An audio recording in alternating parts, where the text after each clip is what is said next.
Come on up, Tyler.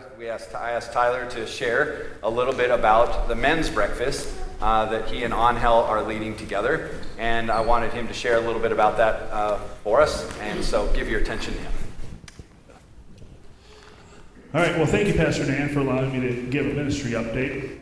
So not sure if you all know me here, but my name is Tyler Jackson. I'm a newer member of this church along with my beautiful family. And I have to say I'm passionate about biblical worldview and men's ministry. So I was excited to talk to the pastor about their vision for men's breakfast and then get approval from the elders to go ahead and fire this breakfast back up. I've had the privilege of being able to work with a ministry in the past and now volunteer with a ministry called Grace Legacy Builders. And the ministry, really, Reverend Kuiper, has imparted to me many great things. But what it really drills down is that as a man, I am the spiritual leader in my home. So building off the teachings I've learned there and my own passion for biblical worldview, here's what I hope to accomplish with the men's breakfast. 1, bring in engaging topics and speakers that you wouldn't necessarily encounter on a Sunday morning. For example, the biblical reason for men's health, why Marxism is evil, or the biblical reason why inflation is wrong.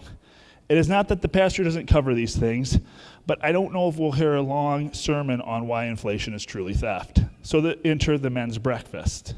1B, I want this to be a practical biblical group. We will build men up practically and also spiritually. So for example, it is hard to be a spiritual leader when you're not actually a physical provider. So this brings to mind 1 Timothy 5:8.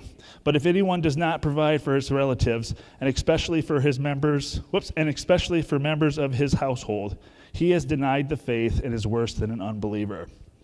But also, what good is all your money if you can't properly guide your children spiritually and impart spiritual direction to them? Get this. This is a very encouraging article I read from Anthony Bradley. It says, here's what the data shows. The most important predictor of faith persistent for children is the child's relationship with their father.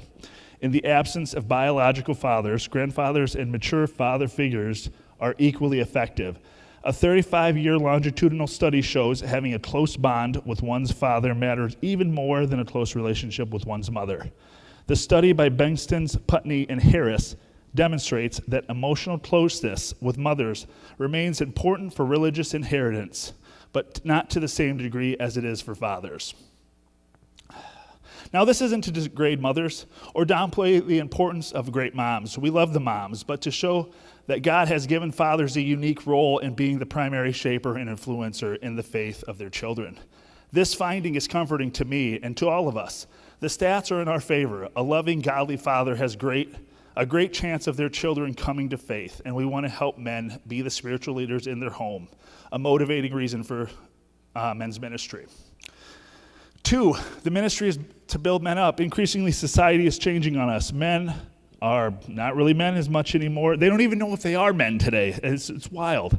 I want this to be a place to build a manly ethic. I think society has become so disconnected from what biblical manliness looks like that when we see it, we don't know how to interact with it. We need a place to be encouraged and forge manly bonds. I need someone to tell me I'm being pathetic when I'm being a pathetic crybaby. It feels good for the sayer, and it's good for me, the hearer. I literally have a friend I'll call. He'll tell me how pathetic I am sometimes because I'm in sales, I'm in business, and it's tough, and I can be pretty mopey. But it's great to have a friend like that. So men also impart faith, strength, courage, and perseverance to each other. These attributes, when seen in other men, beget themselves. Which brings me to my next point. I want this ministry to build men up in the faith. Here's a great statement. Strong faith-filled fathers and husbands create a strong church. In turn, that church won't need to utilize its resources on the families in the church as much because the men take care of their own church. From that overflow, we can go out and change society as men and as a church body. With that said, my last point, and this is a powerful stat that I learned about. When dads come to Christ, 93% of the family follows. When moms come to Christ, 17% of the family follows. And when children come to Christ, 3.5% of the family follows.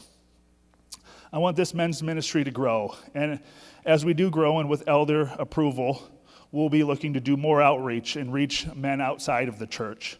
but also for the men in the church to work to find goals and dragons to conquer, to promote male bonding and forge unity in the church.